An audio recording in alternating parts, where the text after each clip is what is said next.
Welcome to the Tech Egg. Don't get scrambled. Enjoy the video. You start by preparing both sides, your local project and the remote repository. First, make sure Git is installed and your identity is configured so commits are attributable. Once done, create a new repository on GitHub and copy the remote URL.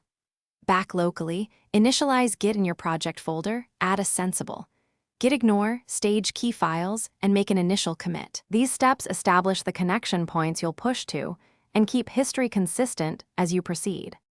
Next, you link your local repository to the GitHub remote so code can be synced.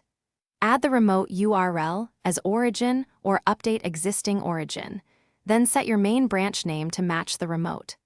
After staging and committing changes, push with git push uorigin main to establish upstream tracking. Make sure your authentication is configured. Add an SSH key to GitHub or use the credential helper for HTTPS. And verify connection by pushing a small commit to confirm the workflow works. Finally, establish a reliable workflow and know how to troubleshoot when pushes fail. Regularly pull with rebase before starting work to keep a clean history. Commit frequently and push changes to update the remote. If a push is rejected, fetch and rebase or merge, resolve any conflicts, then push.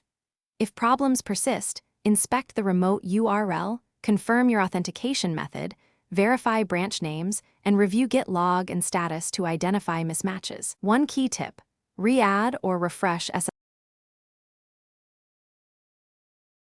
Thanks for watching. Consider subscribing if I helped unscramble your problems.